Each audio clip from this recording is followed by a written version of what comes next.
ये धारावाहिक किसी प्रकार की ऐतिहासिकता का दावा नहीं करता। तत्कालीन परिस्थितियों को दर्शाने के लिए आवश्यक और उचित नाटकीय रूपांतर किए गए हैं। ऐतिहासिक रूप से जोधाबाई के स्थान पर हरकाबाई, हीर कुंवर जैसे नाम इतिहास में प्रचलित हैं।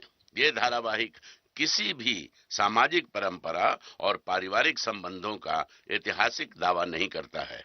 इसका उद्देश्य किसी भी समुदाय की भावनाओं को ठेस पहुंचाना नहीं है। आपने हमारी जो तस्वीर बनाई हमें पसंद आई।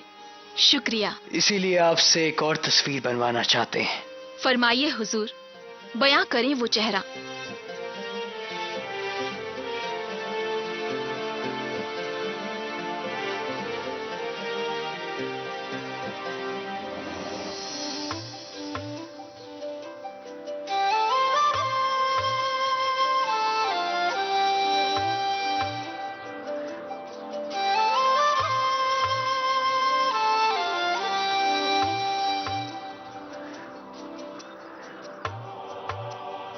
बस कुछ देर और बैठना होगा आपको।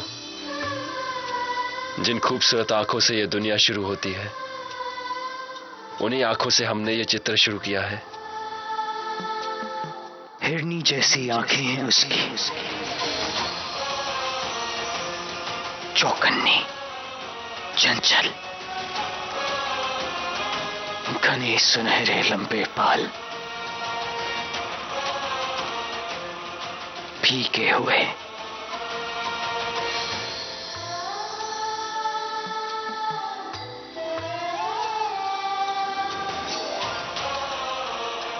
हाथ आगे और उसमें शमशीर, आंखों में गुस्सा, जहर भरी निगाहें।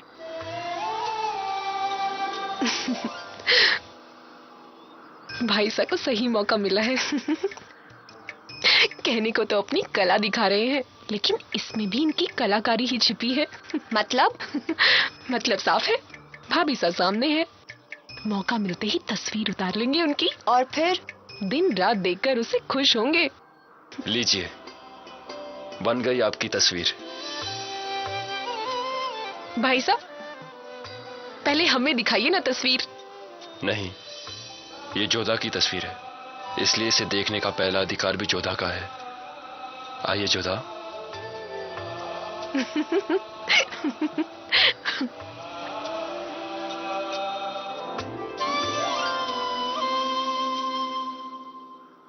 बन गई तस्वीर?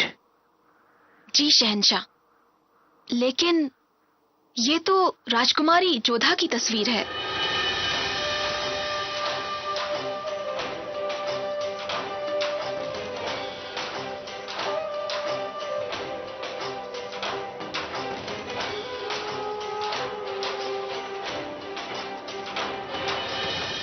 तुम्हें कैसे पता ये आमिर की शहजादी की तस्वीर है? गुस्ताखी माफ हुजूर, लेकिन एक फनकार के लिए कोई सरहद नहीं होती। हिंदुस्तान की हर रियासत में घूमती हूं मैं। आमेर भी गई थी एक बार, वहीं इनकी तस्वीर बनाने का मौका मिला था मुझे। और कहती रहो। कहना क्या है हुजूर, अपने रूप से भी कहीं बढ़कर हैं राजकुमारी जोधा के गुण। वो बड़ी काबिल और होशियार हैं, फनकारों की भी बड़ी कदर करती हैं। कदरदान हम भी बुरे नहीं, बशर्ते फनकार काबिल होना चाहिए। आप हैं। बेहतरीन तस्वीर बनाई है आपने, अब आप जा सकती हैं। जी हुजूर।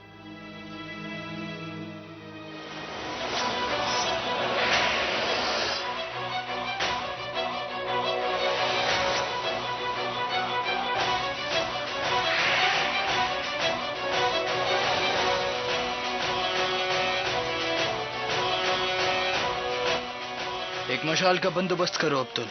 मशाल? पर यहां तो रोशनी है हुजूर। हमें मशाल रोशनी बढ़ाने के लिए नहीं, इस तस्वीर को खाक में मिलाने के लिए चाहिए। जी हुजूर।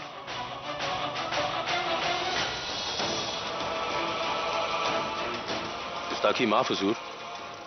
अगर आपको इस तस्वीर को जलाना ही था तो इतना वक्त लगा के इतनी कीमत देकर क्यों बनवाया इसे?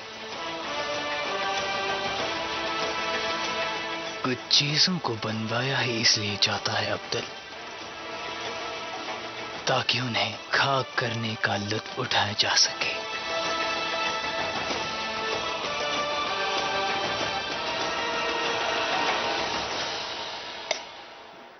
कमाल का दिमाग है आपका अमीजान। जैसे आपने कहा था बैराम खान ने वैसा ही किया। उसने शहंशाह की नाफरमानी की है। शहंशाह ने खुद बख्शा था इसे। ऐसा पहले भी कई बार हुआ है। हमने जलाल के वफादारों को सबक सिखाया है, और फिर ये तो दुश्मन था। दफन कर दो इसे। अब उसे जलाल से कोई नहीं बचा सकता। बस जलाल तक ये बात में पहुंचा दो। तुम नहीं आदम, हम ये खबर पहुंचाएंगे जलाल तक। तुम रास्ते में मत आना। रुकिए, कहां जा रहे हैं आप? क्यों रोक रहे हैं आप लोग हमें? आप नहीं जा सकते। हम हमारे राजा के साथ ऐसा हुआ है। कहां ना नहीं जा सकते? हम जानकारी लेंगे। कौन हो तुम और क्या चाहते हो? ये शोर क्यों है? ये मुगलों का महल है, कोई चौराहा नहीं। मैं तख्तमल की सेना से हूं। अपने राजा का पार्थिव शरीर लेने आया हूं, ताकि उनका अंतिम संस्कार किया जा सके।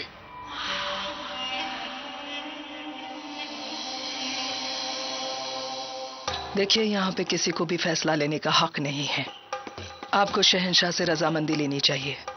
हम तो बस खिदमतगार हैं। आपको सीधे शहंशाह से बात करनी चाहिए। इन्हें ले जाओ। धन्यवाद।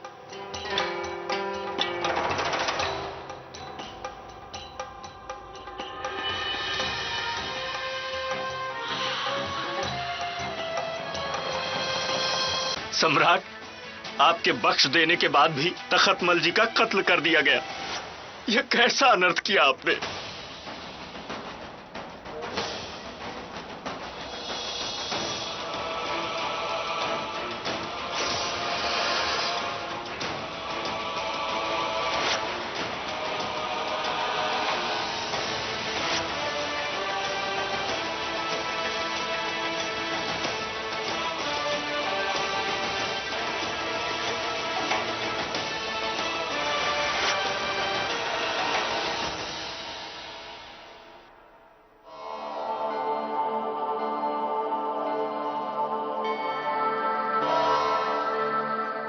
गुस्ताखी माफ मेरे हुजूर।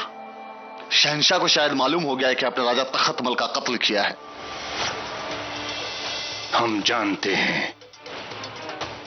तुम्हें क्या लगता है हमारे खिलाफ जलाल के कान भरने में महामंगा ने कोई कसर छोड़ी होगी? उसने एक एक बात जलाल को बताई होगी, मगर फिर भी हमने ऐसा किया। और हम ये भी जानते हैं कि जलाल हमसे जरूर मिलना चाहेगा। आने दो उसे। लेकिन हुजूर, इस तरह शहंशाह के खिलाफ जाना तो... शहंशाह? हमने उसे शहंशाह बनाया है, और उसने हमारे साथ क्या सुलूक किया?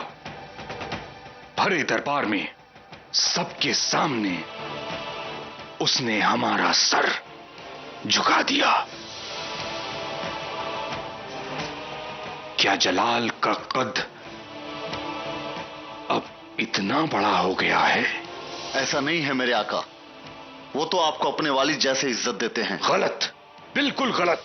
इसे इज्जत देना नहीं, बेइज्जती करना कहते हैं। फिर भी मेरे आका, वो हमारे बादशाह हैं। उनकी खिलाफत बगावत होगी।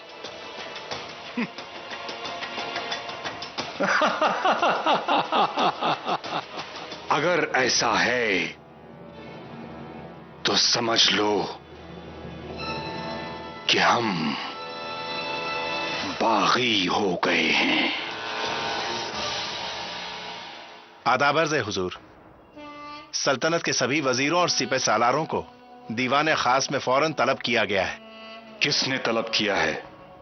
दीवान खास में तलब करने का हक सिर्फ बैरम खान को है। गुस्ताखी मुआफ हुजूर। दीवान खास में सबको खुद शहंशाह ने बुलाया है।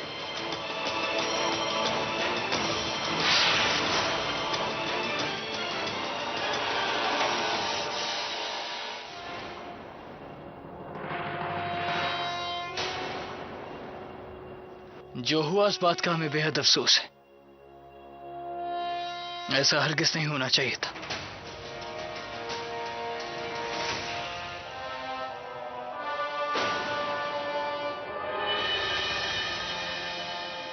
तखतमल ने हमारे वालिद की जान बचाई थी।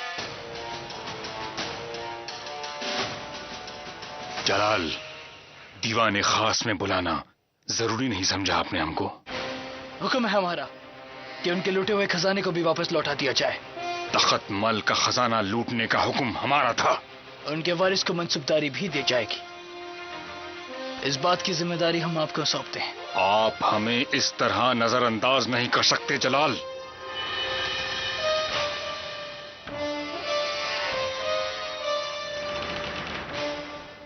तकलिया कोई नहीं जाएगा। हमारी नाफरमानी मत भूलिए कि हमने आपको शेरशाह के पंजों से बचाया था। मत भूलिए कि हमने आपकी परवरिश की, आपको पाला पोसा, आपको सियासी दांव पेच से लेकर जंग के पैतरे हमने सिखाए। हमेशा हमारी नजर आपके ऊपर थी और आज आप हमें नजरअंदाज कर रहे हैं। सबके सामने हमारी तौहीन। मत भूलिए जलाल कि हम आपके खान बाबा ही नहीं बल्कि इस सल्तनत के वजीर आला भी हैं और हम इस सल्तनत के शहंशाह हैं। आपको शहंशाह बनाया किसने? हमने आपको ये तख्त दिया और वो काबिलियत दी कि आप इस पर बैठकर बादशाहत करें। अगर आप चाहते हैं ये बात सबके सामने हो तो ये बात सबके सामने होगी। यहां मौजूद तमाम लोगों ने बचपन से हमें आपके साए में बड़ा होते देखा है। आपने हमें जो हुक्म दिया हमने इसे सर झुकाकर माना। जब भी आप हमारे फैसले के खिलाफ गए हम खामोश रहे। लेकिन आपने उस इंसान का कत्ल किया है जिसने हमारे वालिद की जान बचाई थी। आप हमारे नहीं हमारे वालिद के खिलाफ गए थे। अपने वालिद की दुहाई आप ना ही दें तो बेहतर। क्या किया है आपके वालिद ने? जो कुछ किया है हमने किया है। हमने आपको इस काबिल बनाया है कि आज आप इस मुकाम पर हैं। और आज उनकी बदौलत हम इस जहान में हैं। हम मानते हैं कि आपके एहसान से हमारा ओहदा ऊंचा है, लेकिन इससे हमारे वालिद का ओहदा नीचा नहीं होता। उस इंसान की जान लेकर जिसने हमारे वालिद की जान बचाई थी, आपने गुनाह असीम किया है। आपको फैसला लेने का हक हमने दिया, वजीर आला का ओहदा हमने दिया, लेकिन अब क्या आप जंग का ऐलान कर रहे हैं? हम अपने खान बाबा के खिलाफ कैसे जंग छेड़ सकते हैं, लेकिन अगर बाकी बगावत करेगा तो ये बादशाह अपनी तलवार जरूर उठाएगा।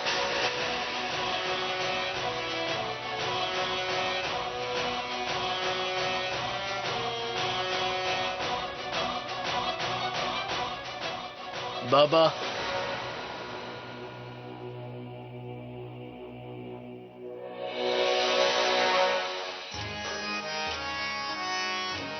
आपने हमें हर जंग से पहले हमें एक तालीम दी है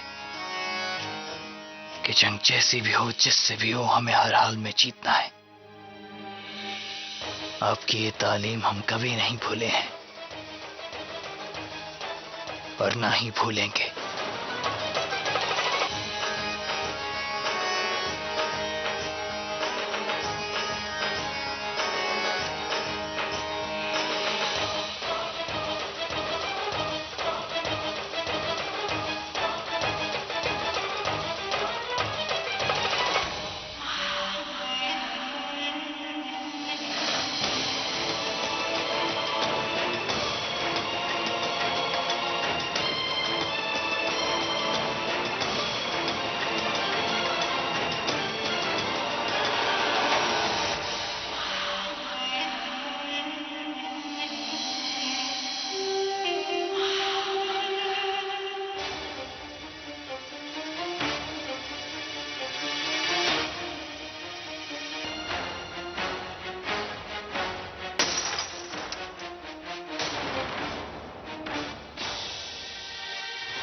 रहीम, जाइए, आप बाहर जाकर खेलिए। हमारी खिलाफत करेगा वो, हमसे ऐसे पेश आएगा। क्या हुआ? आज से पहले मैंने आपको इतने गुस्से में कभी नहीं देखा। आज से पहले जलाल ने हमसे इस तरह बात भी तो नहीं की। हम जानते हैं वो किसकी जुबान बोल रहा है। महामंगा। महामंगा को तो हम ऐसा सबक सिखाएंगे कि उनको याद रहेगा। भूल तो आप रहे हैं कि महामंगा खुद को शहंशाह की मां मानती हैं और खुद शहंशाह भी उन्हें हमीदा बेगम से ऊंचा दर्जा देते हैं। अगर ऐसा है तो उसे दोनों में से एक को चुनना होगा, महामंगा या बैरम खान। और अगर उसने महामंगा को चुना तो बहुत पछताएगा वो, क्योंकि बगैर बैरम खान के वो जलाल तो हो सकता है मगर शहंशाह नहीं।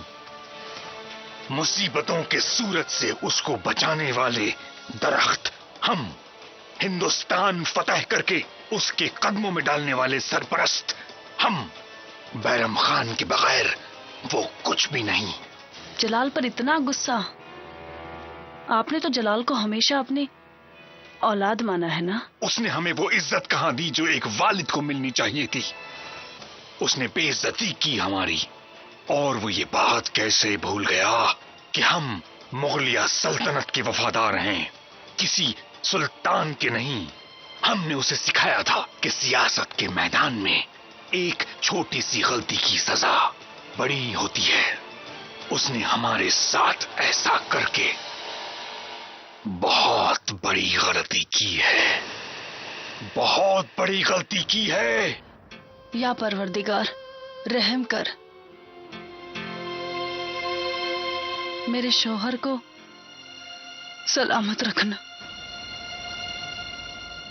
अल्लाह खैर करे, अचानक ऐसे क्यों बुलाया? सब ठीक तो है ना? धीरे से ख्वाजा शेरा, दीवारों के भी कान होते हैं। आइए आइए मेरे साथ आइए। ख्वाजा शेरा बेगम रुकैया के कमरे में? क्या बात हो सकती है? होना क्या है?